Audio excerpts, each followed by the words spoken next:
Call आई तो मुझे लगा कि वीज़ा रिजेक्ट हो गया, क्योंकि इतनी जल्दी तो वीज़ा नहीं आता। उस वक्त 27-28 दिन के बाद फ्रांस की एम्बेसी पासपोर्ट वापस कर रही थी। अस्सलाम वालेकुम जी। वालेकुम सलाम। मैं बिल्कुल ठीक। आपको जानना, आप रोज व्लॉग देखते हैं, मेरी मदर आपकी बहुत बड़ी फैन है। बहुत शुक्रिया। पिक्चर लेके आते हैं। बिल्कुल। दोस्तों, मैं अपनी बेटियों के साथ तस्वीर बना लूँ, उसके बाद मैं बाकी किस्सा सुनाता हूँ। मैं चाहता हूँ कि लोग आसूदा हाल हो जाएं, डिप्रेशन से निकलें, एंजाइटी छोड़ दें। उन्होंने लिफाफा निकाला, मुझे कैंची दी, मैंने लिफाफा काटा, मैंने खोला तो वीज़ा लगा हुआ था। मेरे पास ऐनक नहीं थी। मैंने उसको कहा, मैंने कहा बहन मेरी ज़रा देखिएगा कितने अरसे का वीज़ा मिला है। तो उन्होंने ऐसे देखा, कहती मेरा ख्याल है कि मिस प्रिंटिंग हो गई है। दोस्तों, ये कहानी थी मेरे शेंगन वीज़ा लगने की। इस तरह से मुझे 7 दिन का वीज़ा मैंने अप्लाई किया था, 7 दिन की मैंने इंश्योरेंस लगाई थी और मुझे वीज़ा मिला 2 साल का। जी हाँ, मेरे पास शेंगन 2 साल का वीज़ा है। अस्सलाम वालेकुम मेरे अजीज़ो अकारिब, मेरे अजीज़ो, मैं हूँ इफ्तिखार रिफ़ी, प्यारे पाकिस्तान के सिटी ऑफ लव लाहौर से। दोस्तों, आज मैं आपको बताता हूँ कि मेरा शेंगन वीज़ा कैसे लगा। और पहली बार मैंने शेंगन वीज़ा अप्लाई किया था और किया भी 7 दिन का था, लेकिन मेरा वीज़ा जब लग के आया तो मेरे पास 2 साल का वीज़ा था।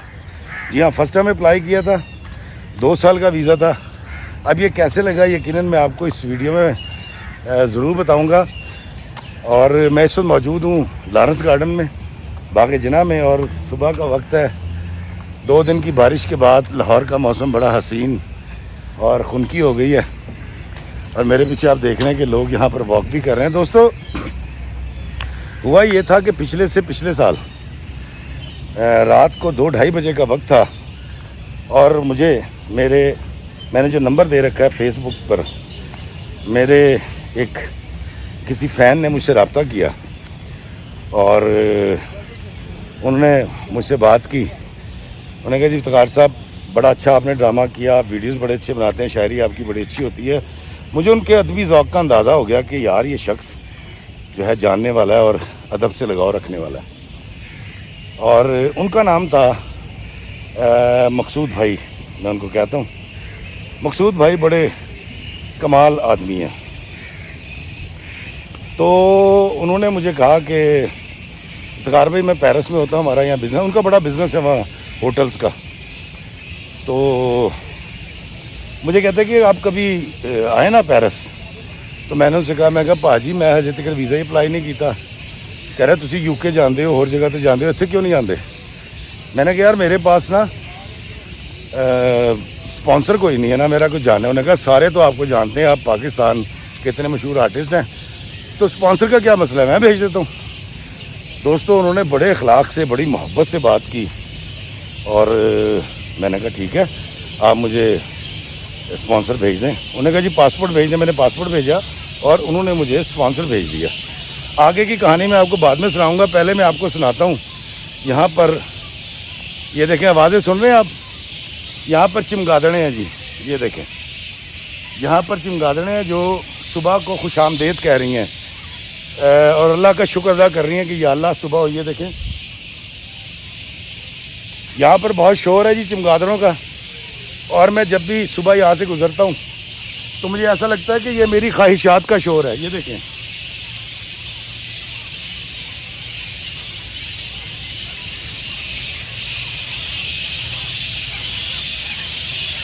दोस्तों, मुझे ऐसा लगता है कि ये मेरी ख्वाहिशात का शोर है। और मैं इस पर कभी वीडियो ज़रूर बनाऊंगा, लेकिन मैं यहाँ इसलिए आ गया कि ये आवाज़ें मैं रोज़ सुनता हूँ और यहाँ पर खातिर खा कोई रिकॉर्डिंग भी नहीं हो सकती। मेरी आवाज़ पता नहीं आ रही कि नहीं आ रही, लेकिन मैं आपको ये आवाज़ें सुना रहा हूँ। ये चमगादड़ें सुबह सुबह अल्लाह का शुक्र अदा करिए, जैसे कबूतर गुटकू गुटकू करते ना अल्लाहू अल्लाहू, ये हमदो सना बयान कर रही हैं। और ये चीख चीख के कह रही हैं कि इफ्तिखार रिफ़ी, तुम यहाँ वॉक करने आते हो तो इस बाग की फलाह के लिए और यहाँ के चरिंद परिंद के लिए कोई आसानी भी पैदा करो, मुझे ऐसा लगता है। तो दोस्तों, मैं आपको बता रहा था कि मकसूद सरवर भाई ने मुझे सुबह जब मैं उठा तो मुझे स्पॉन्सर आ चुका था। तो उनसे मेरी बात हुई, उन्होंने कहा जी आप वीज़ा अप्लाई करें अल्लाह का नाम लेके। تو دوستوں میں نے اپنے جو ویزا گائیڈ ہے ان کو وہ لیٹر دیا. انہوں نے آن لائن اس کو کہیں بھرا اور بھرنے کے بعد انہوں نے کہا جی ڈیٹ لے آئیں. جب میں ڈیٹ لینے کے لیے گیا ہوں تو مجھے 6-7 مہینے آگے کی ڈیٹ مل رہی تھی سبمیشن کے لیے ایمبیسی کی. تو جب میں وہاں گیا تو وہاں کے جو انچارج تھے وہ مجھے پہچان گئے, بڑے اتفاق سے ملے. انہوں نے کسی کو اسلام آباد کال کی اور کہا جی کہ افتخار رفیع صاحب آئے ہوئے ہیں. تو ان صاحب نے جنہوں نے ڈیٹ دینی تھی, آئی ڈونٹ نو ان کا کیا سسٹم تھا, بڑی خوشی کا اظہار کرتے ہوئے کہا کہ افتخار بھائی سے میری بات کروائیں. دوستوں میں نے جب ان سے بات کی تو ان کا عہدہ کیا تھا, کام کیا تھا, یہ تو میں نہیں جانتا, لیکن انہوں نے کہا افتخار بھائی پہلے آپ مجھے وہ سنائیں, کسی بشر میں 1000 خامی, اگر جو دیکھو تو چپ ہی رہنا. دوستوں میں نے ان کو وہ اپنی نظم سنا دی. انہوں نے کہا ڈیٹ کب کی چاہیے؟ میں نے کہا جی پرسوں کی. دوستوں انہوں نے مجھے 2 دن بعد کی ڈیٹ دے دی فرانس ایمبیسی کی. اب میں نے جو فرانس کے ڈاکومنٹس تیار کیے تھے اس کے اندر میں نے, آپ کو شاید علم ہوگا کہ یا نہ ہو, آپ کو پتا کہ اس کے اندر آپ کو انشورنس جمع کرانی پڑتی ہے. تو میں نے 7 دن کی انشورنس کروائی تھی کیونکہ مجھے 7 دن رہنا تھا پیرس یا 1-2 ملک جرمنی گھومنے تھے اور واپس آ جانا تھا. 1 ہفتے کی انشورنس کروائی اور 2 دن بعد میں اور میرا بیٹا علی ہم اسلام آباد گئے. اسلام آباد میں جہاں سے شٹل چلتی ہے وہاں ہم نے گاڑی کھڑی کی, علی وہاں رکا. جب میں وہاں گیا تو وہاں کے عملے نے بڑی محبت کا اظہار کیا. انہوں نے مجھ سے فوٹو کاپی کے پیسے نہیں لیے, میں نے جو واٹس ایپ کی کاپیاں نکلوائیں اس کے پیسے نہیں لیے. وہ بھاگ کے کام کر رہے تھے. حتیٰ کہ شٹل جو لے کر جاتی ہے اس وقت اس کا کرایہ تھا بس کا, جو ویگن وہ جو ہوتی ہے مزدہ, اس کا کرایہ تھا 1000 روپے فی سواری. دوستوں انہوں نے وہ 1000 روپے مجھے واپس کر دیا کہ افتخار بھائی کمالی صاحب آپ سے 1000 روپیہ نہیں لینا. میں کہا اچھا جی. انہوں نے مجھے بٹھا دیا ایک مزدہ کے اندر. جب مزدہ میں بیٹھا میں تو دوستوں وہاں پر جو لوگ جا رہے ہوتے ہیں ہم سب اپلائی کرنے, تو وہاں پر ہمارے موبائل رکھ لیے جاتے ہیں, لیکن جو ڈرائیور تھا مزدہ کا اس کے پاس اینڈرائڈ موبائل تھا. سب نے میرے ساتھ تصویریں بنوائی اور مزدہ کے ڈرائیور سے کہا کہ یہ ساری تصویریں آپ نے ہمارے اس نمبر پہ واٹس ایپ کرنی ہیں. خیر بڑی محبت ملی. میں فرانس ایمبیسی کی کہ جب گیٹ پہ گیا, اس سے پہلے اٹلی کی ایمبیسی ہے, وہاں سے بھی لوگ آ گئے ملنے. نیا کمالی ہٹ ہوا ہوا تھا, میری شاعری ہٹ ہوئی ہوئی تھی. دوستوں وہاں جب میں گیا ہوں تو سب سے پہلے جو ان کے سیکورٹی انچارج تھے وہ آ کے مجھے ملے اور انہوں نے بڑے اتفاق سے مجھے ریسیو کیا. ان کی کہانی میں پھر کبھی بیان کروں گا. خیر میں فرانس ایمبیسی کے اندر چلا گیا, سارے پروسیس سے گزرے, وہاں بھی لوگوں نے پہچانا. وہاں کے جو مالی تھے, وہاں کے جو ڈرائیور تھے, جو ملازمین تھے, انہوں نے چائے بھی پلائی اور وہ کسی نہ کسی طرح مجھے فیسلیٹیٹ کرنا چاہ رہے تھے اور بڑے خوش تھے کہ جی کمالی صاحب آ گئے. اور سب کہہ رہے تھے کہ میں تاڑے ویڈیو ویکھنا وا, مینوں بڑا سکون ملتا ہے, وہ والا ویڈیو ویکھیا, وہ والا ویڈیو ویکھیا. تو مجھے یہ سمجھ آ رہی تھی کہ کمالی کا رول پھر شاعری کے اندر جو میں مثبت بات کرتا ہوں اور پھر جو میں ویڈیوز کے اندر نرمی اختیار کرتا ہوں اور محبت کی بات کرتا ہوں, یہ سب امپیکٹ کر رہی ہے, یہ مجھے سمجھ آ رہا تھا. خیر دوستوں میں جب لائن میں جا کے لگ گیا, جب میرے وہ ہو گئے بایو میٹرکس تو سب پہچان رہے تھے. اب 41واں میرا نمبر تھا اور اندر سے جو باہر نکل رہا ہے انہوں ویزا نہیں مل رہا. اچھا جتنے عملے کے لوگ مجھے ملے انہوں نے مجھے کہا یار افتخار صاحب تسی غلط ایمبیسی سے آ گئے ہو. میں کہا یار اگر ویزا ملے گا ٹھیک ہے, مل جائے, نہیں ملتا تو کیا ہے, جہاں کا ویزا ملے گا میں وہاں چلا جاؤں گا, UK کا ویزا تو ہے میرے پاس. دوستو میری باری آئی, میں داخل ہوں. اچھا میں نے بیوقوفی یہ کہ میں نے مقصود سرور بھائی سے اس وقت تک نہیں پوچھا تھا کہ آپ لوگ بزنس کیا کرتے ہیں. بڑی مختصر بات ہوئی تھی اور وہ بھی دلیر آدمی اللہ والا, اس نے بھی اسپانسر بھیج دیا اور مجھے یہ پتہ ہی نہیں کہ مقصود بھائی کا بزنس کیا ہے اس وقت تک. تو جب میں وہاں پہنچا تو جب تک میرے پاس انٹرنیٹ تھا تو 9 بجے تھے. 9 بجے کا مطلب وہاں 2:30-3 رات کے بجے ہوں گے, 5 گھنٹے کا فرق تھا. تو ان سے میری بات بھی نہیں ہو سکی. میں اللہ کا نام لے کے اندر چلا گیا. میں کہا وقت تو وقت کی ہوئے گا, ریجیکٹ کر دیں گے. دوستوں میں جب اندر گیا ہوں تو مجھ سے پہلے خاتون نکلی ہیں اور ان کا کیس یہ تھا کہ ان کا پوتا ہوا تھا, 7 سال کا ہو گیا, وہ 6 دفعہ اپلائی کر چکی تھی, ان کا ویزا نہیں لگا تھا. میں ڈرتے ڈرتے اندر گیا. حوصلہ میں نے اس لیے پکڑا, میں کہا اللہ مالک ہے, یہ ویزا دیں گے ٹھیک ہے ٹر جائیں گے, جو نہیں دیں گے تو نہ صحیح. लो जी दोस्तों, मैं अंदर दाखिल हूँ। जैसे दाखिल हूँ तो स्पीकर से टंग की आवाज़ आने के बाद आई, अस्सलाम वालेकुम कमाली साहब, वेलकम। पाकिस्तानी ऑफिसर ने बड़ी मोहब्बत भरे लहजे में मुझे वेलकम किया। मैंने जाके डॉक्यूमेंट्स दिए, उन्होंने चंद सवालात किए मुझसे, डॉक्यूमेंट्स चेक किए। उसके बाद उन्होंने कुछ लिखा।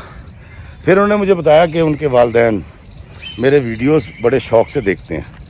अस्सलाम वालेकुम जी, कैसे हैं आप? खैरियत? बहुत शुक्रिया जी, सलामत रहिए, सलामत रहिए, बहुत शुक्रिया। ये दोस्त कह रहे हैं जी ये मेरे वीडियोस बड़े शौक़ से देखते हैं और इनकी बड़ी मोहब्बत है जो लोग मुझ नाचीज़ से मोहब्बत करते हैं।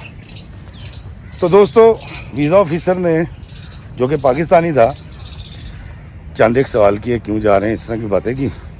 फिर मुझे कहते जी वो तो सुना दें, किसी बशर में हज़ार खामी, अगर जो देखो तो चुप ही रहना। दोस्तों मैंने वो सुना दिया। उसके बाद उन्होंने मुझे बताया कि मेरे वालिदैन आपके बड़े फ़ैन हैं, अगर मैं ड्यूटी पे ना होता तो मैं आपके साथ तस्वीर बनवाता। और मेरे व्लॉग्स की तारीफ़ करते रहे, मेरी एक्टिंग की तारीफ़ करते रहे। तो 15-17 मिनट के बाद मैंने उनसे कहा भाजी इंटरव्यू तो कर लो। तो कहते कहाँ जा रहे हैं? मैंने कहा जी मैं जा रहा हूँ फ्रांस। कहते किस लिए? मैं कहा सैर करने। कहता हो गया इंटरव्यू। मैं वहाँ से जब मुड़ा हूँ तो उन्होंने मेरा शुक्रिया अदा किया और मैं वहाँ से आ गया। जब मैं वापस पहुँचा कैंप में जहाँ हमारी गाड़ियाँ खड़ी हुई थी, तो मेरा बेटा अली गया हुआ था, मैंने अली से आगे कहा, मैं कहा यार अली तेरा वीज़ा भी अप्लाई कर देता ना, तुझे भी 1 हफ़्ते का वीज़ा मिल जाता। कहता क्यों? मैं कहा यार वो वीज़ा ऑफिसर पाकिस्तानी बड़ा अच्छा था, उसने मुझे पहचान लिया और बड़ी इज्जत और तौकीर की उसने। हम वापस आ गए। 5वें दिन, ठीक 5वें दिन मुझे कॉल आती जी अपना पासपोर्ट ले जाएं। और आप यकीन कीजिए दोस्तों, जब 5वें दिन मुझे अस्सलाम वालेकुम जी कॉल आई तो मुझे लगा कि वीज़ा रिजेक्ट हो गया, क्योंकि इतनी जल्दी तो वीज़ा नहीं आता। उस वक्त 27-28 दिन के बाद फ्रांस की एम्बेसी पासपोर्ट वापस कर रही थी। मैं खैर चला गया। जब मैं वहाँ गया तो काउंटर पे वही खातून बैठी थी जो मुझे कह रही थी डेट लेते हुए कि जी अप्रैल की मिलेगी, 6 महीने बाद की। तो उन्होंने कहा आप कैसे आ गए इफ्तिखार साहब? मैंने कहा जी वो कॉल आई थी, मैं पासपोर्ट लेने आया। कहती रिजेक्ट तो नहीं हो गया? मैं कहा जी हो गया होगा। उन्होंने लिफाफा निकाला, मुझे कैंची दी, मैंने लिफाफा काटा, मैंने खोला तो वीज़ा लगा हुआ था। मेरे पास ऐनक नहीं थी। मैंने उसको कहा, मैंने कहा बहन मेरी ज़रा देखिएगा कितने अरसे का वीज़ा मिला है। तो उन्होंने ऐसे देखा, कहती मेरा ख्याल है कि मिस प्रिंटिंग हो गई है। मैंने कहा किस चीज़ की? कहती जी आपने तो वीज़ा 7 दिन का अप्लाई किया था, ये तो 2 साल का वीज़ा है। तो मैंने कहा नहीं मिस प्रिंटिंग नहीं है, और मैं वहाँ से आ गया। तो दोस्तों इस तरह से मुझे 7 दिन का वीज़ा मैंने अप्लाई किया था, 7 दिन की मैंने इंश्योरेंस लगाई थी और मुझे वीज़ा मिला 2 साल का। जी हाँ, मेरे पास शेंगन 2 साल का वीज़ा है। अब तो खैर वो ख़त्म होने के करीब है। और मज़े की बात यह है कि मैं जहाँ भी जाता हूँ यूरोप में। अस्सलाम वालेकुम जी। वालेकुम सलाम। मैं बिल्कुल ठीक। आपको जानना होगा, रोज व्लॉग देखते हैं, मेरी मदर आपकी बहुत बड़ी फैन है। बहुत शुक्रिया। चाय के साथ पिक्चर लेके आते हैं। बिल्कुल दोस्तों, मैं अपनी बेटियों के साथ तस्वीर बना लूँ, उसके बाद मैं बाकी किस्सा सुनाता हूँ। दोस्तों मेरी बेटियाँ आ गई थी, काफ़ी सारी थी, तो मुझे यही बता रही थी कि मेरे वालदा और वालिदैन आपके वीडियोस देखते हैं। अच्छा दोस्तों, तो मेरा 2 साल का वीज़ा लग गया। मैं जब पहली बार गया था या अभी भी जब जाता हूँ तो लोग अक्सर मुझे कहते भाजी पासपोर्ट दिखाओ, कितने लगा ਤੁਹਾਡਾ वीज़ा 2 साल का। तो बड़े हैरान होते हैं कि फ़र्स्ट टाइम मैंने शेंगन अप्लाई किया और मुझे 2 साल का वीज़ा दे दिया गया। अच्छा ये तो है कि मुझे वीज़ा मिल गया, लेकिन मिला कैसे? मैं इसको बड़ा सोच रहा था। दोस्तों कमाली के रोल ने जो इम्पैक्ट छोड़ा वो तो छोड़ा, लेकिन ज़्यादातर जो मुझे वो वीज़ा ऑफिसर कह रहा था वो मेरी शायरी की बात कर रहा था, और उस मुस्बत रवैये की और उस नरम गोई की जो मैं इख्तियार करता हूँ वीडियो बनाते हुए आपके साथ, या आपको कोई कहानी सुनाता हूँ। मैं चाहता हूँ कि लोग आसूदा हाल हो जाएं, डिप्रेशन से निकलें, एंजाइटी छोड़ दें। तो आप गौर कीजिए कि एक नरम गोई, मुस्कुरा के बात करना, मोहब्बत से बात करना लोगों के दिलों पे कैसा असर करता है, और फिर इसके बेनिफिट्स आपको कैसे मिलते हैं। ये ख़ास अल्लाह का करम होता है, और अल्लाह ताला ही लोगों के दिलों में मोहब्बत पैदा कर देता है आपके लिए। لیکن اس کے لیے ضروری کیا ہے؟ ضروری یہ ہے کہ آپ نے محبت کے ساتھ، پیار کے ساتھ، نرم گوئی کے ساتھ اللہ کے بندوں سے ڈیل کرنا ہے۔ دوستو یہ کہانی تھی میرے شینگن ویزا لگنے کی۔ مجھے اپنے کمنٹس میں ضرور بتائیے گا کہ یہ کہانی آپ کو کیسی لگی، اور اگر ہو سکے تو اپنی نرم گوئی، اپنی محبت، اپنی جو رواداری کا کوئی قصہ ضرور میرے ساتھ شیئر کیجیے گا۔ میں اسی طرح پارک میں ویڈیو بنا کے اس کو شیئر کروں گا لوگوں کے ساتھ۔